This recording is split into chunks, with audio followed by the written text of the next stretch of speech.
There's no doubt that this South Africa of Rolihlahla, Nelson Mandela's dreams, has lost its way somehow. Its potential is that big, but the actual much more below. Actually quite disappointing for most of us. First 15 years we thought we did well. Now we are in the throes of worrying about a potential downgrade by Moody's beyond and indeed below investment grade. If we were to be downgraded by Moody's, it means we are going to have a net outflow of almost 100 billion South African rands, because those asset managers and the investors do not have the mandate to invest in entities or countries that are below investment grade. When there's a net outflow, the South African Reserve Bank will be forced to increase rates to protect both the currency and indeed inflation. When they do that, the rate of borrowing goes up for government, for the SOEs and SOCs, and we have more than 700 of them. But also you and I start feeling it almost immediately, because we'll pay more for our cars and indeed for our bonds. But if you speak to a majority of Africans, they will tell you that probably in the last 5 years, we have been in a recession, not just the classical technical recession that is 2 consecutive quarters of a contraction.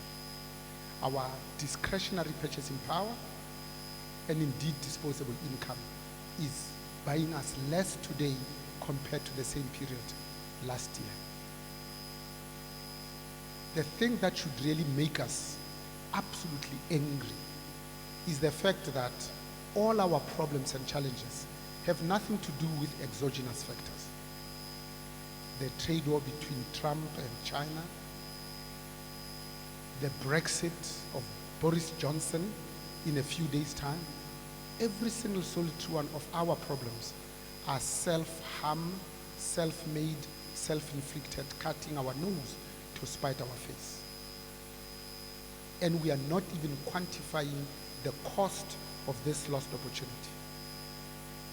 So if you consider that we were gifted with Rolihlahla Nelson Mandela on the 27th of April, 1994, and in 5 years, the size of the economy, GDP growth I'm talking about, increased 2.5-fold. And the trajectory was upwards and forwards. Handed over to Thabo Mbeki in a seamless transition the world has ever seen. Thabo Mbeki went on to give us 43 consecutive quarters of positive GDP growth.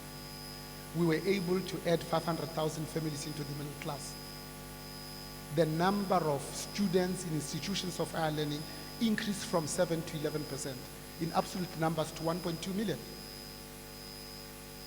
Imagine for a moment what could have happened if we had just continued on that trajectory, upwards and forwards. Had we done that, unemployment would be 16%, not approaching 30%. GDP growth would be 6%, not less than 1%, that we have experienced probably in the last 48 months. In average, last 10 years, less than 3.5%. When the NDP 2030 says we ought to be growing at 5.4% on the higher end, just to be able to absorb the 180,000 young graduates that get onto the job market, often with inappropriate skills, would have banked 1 trillion South African rands. So if you do the math, there's 58.78 million South Africans of us, 51% of them are female. If you divide 59 million, you round it up, by what South African Revenue Service has been collecting for the last 10 years, which is about 1.4 trillion South African rands, there's no reason why any one of us should go to bed hungry. But the stats actually tell us something different. Only 16 million of us are gainfully employed. 18 million are on some sort of social security. 7.2 million only are registered for PAYE. 3.2 million are responsible for more than 80% of what we collect. the total number of people that earn 1.5 million and above is only 105,000. Business must lead on ensuring that we take this notion of education much more seriously to grow our own timber. We are the only country in Africa that became free from our colonial masters, and we did not intentionally improve the quality of our education. 1957's Ghana of Kwame Nkrumah, 10 years into democracy, they were boasting of 80% literacy rate. Even the breadbasket of the continent, Zimbabwe, 12 million people, 6 of them outside of Zimbabwe, shared between South Africa and just Botswana, today boast of a 94% literacy rate. What do you have to boast of? The last FAIR study says 80% of our grade 4s cannot read with comprehension. Somehow we have gotten into our psyche to have a strategic conversation that is 30%, it's an acceptable pass mark. Imagine going to a doctor and you wonder which 50% does this one know. So that's what prompted me to write a book, Lift As You Rise. Lift As You Rise, it's an African adage. It needs no explanation. Because everybody in any language you get it. It says you don't have to wait until you are the CEO, the MD, or the chairman before you extend a hand and you lift another human being. It says you don't have to wait until you're in the corner office, C-suite, before you lift others. It pays homage to the 70s black teachers' exodus when they were protesting against Bantu education because they genuinely cared about the education of an African child. Coined the phrase that said, each one, teach one. It's the one that implores our politicians to say, the best amongst us lead with the heart of a servant. That servant leadership. It's not a leader with many servants. It says to business, you cannot continue to be an island of prosperity in a sea of poverty, because when business does well, society generally does well. Lift As You Rise says there is no exercise that's more potent for the heart than extending a hand down and lifting another human being as you rise. That nature is a wonderful metaphor for business. That nothing that nature does for itself. This notion of being other, not self-centered. That is why rivers do not drink their own water. Trees don't eat their own fruit. The sun does not shine because it needs the vitamin D. And flowers do not give off this fragrance because they themselves want to smell like Fontainebleau. You know, when one steadily burns the midnight oil, one gains access to the domain of knowledge and wisdom, the world of meaning, the world that cannot be conquered without a persistent crusade. You've been extremely generous with your time. Thank you. Thank you very much. Thank you very much. I wonder, can you just give me some of your time very, very quickly, Mr. Mohali? A question to you. Could you just come up 2 seconds? Here we go. Hello. Quick one. Maurice Manganyi. Mr. Mohali, would you consider standing for the position of president should the Electoral Act be amended to allow individuals to contest national elections? You know, when Mandela became free on the 27th of April 1994 and gave us the freedom to be ourselves, there were 109 pieces of legislation. One of them was Group Arrest Act. Even if you had money, you couldn't buy a house in town. The other one was called the Immorality Act. If you dare kiss a white woman, you went to jail. Today, Mandela has liberated us. We intermarry, we live wherever we want. But also the most important thing, he gave us choice. When I was young and I grew up, my father would open the curtains and say, Bonang, you have to go to school, because if you don't, you look like those guys at the back of a coal truck. The only option we had was to go to school, look for a job, and hope to be middle class for the rest of your life. Today, you can be one of the 400 MPs. You can start your own consultancy. You can choose to be a BE partner. The options are numerous. That's what being free is about. At the personal level, I hate politics with a passion, because the current politicians in 25 glorious years have demonstrated beyond any shadow of doubt that they are only concerned about eating, bribery, stealing, and cheating.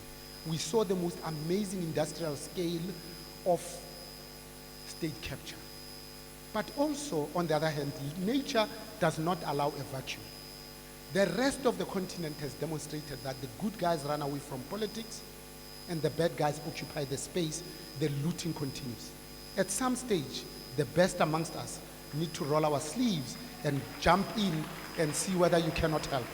Unfortunately, that does not include me. I'm a business person through and through, and I'm absolutely turned on by business. So the answer is no. That's no. One more. How do we ensure as individuals a sincere contribution towards pulling the country out of the 9 wasted years?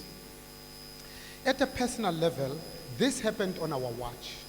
It happened with our complicity. We were taught that all that is needed for evil to thrive is for good people to do nothing. Leadership depends on 3 things: some sort of a compelling vision, courage, and integrity. Courage to speak truth to power.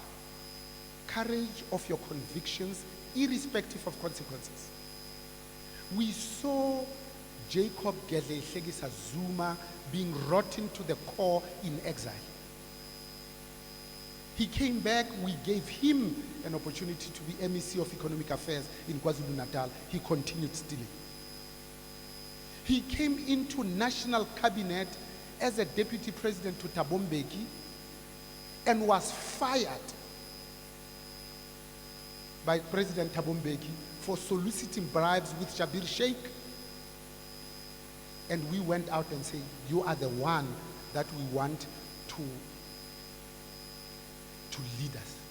We did it. And he was going to go on and survive 12 motions of no confidence by this ANC-led government. 12. So it couldn't have happened just with him alone. So today, as we bemoan the fact that we are where we are now and worse off than most African countries, when we were in those queues on the 27th of April, 1994, at that moment, very moment, Rwanda was going through the most painful genocide. 800,000 Tutsis in 90 days, 1 million in 100 days killed. But in just 20 years, when you go to Kigali, they've got free Wi-Fi on buses. Out of the 10 fastest growing economies in the world, 7 of them are in Africa. Rwanda is one of them. And they didn't have to even think. Paul Kagame went to Lee Kuan Yew in Singapore and said, how did you do it? Give me the framework as it is, including personally leading the cleaning up of the country, Rwanda, of a small base. Because there's something magical about human psyche. When you are in clean surroundings that you yourself have cleaned up, you then genuinely believe that you can. South Africa, we have been developing plans coming out of every orifice. RDP, 3 years later. When you ask young people today what's an RDP, they think it's a house. They forget that it was the best plan we had. Best, not because it was comprehensive. It was best because business, labor, and government signed off on it. In 3.5 years, we changed to gear. And then it was as GISA. From then on, it became an alphabet soup. Our problem is in doing, in executing. South Africa's problem has nothing to do with the availability of resources, but everything to do with the execution. It was General George Patton who said, great wars are won by good execution, not great plans. Good execution will save even a mediocre plan. Just no questions, just a few statements from the audience engagement. You are a blessing to South Africa with your wisdom. You need to share this with the very politicians to correct our country. Stay vocal, be vocal. Awesome, uplifting passion and immense love for our country and its people. Powerful, thought-provoking, inspiring, and very profound. Wow, thank you, Mr. Mohale. And there was one here which I wanted to, here we go. From Nancy, thank you, sir. You can run South Africa. Thank you very much, Mr. Mohale.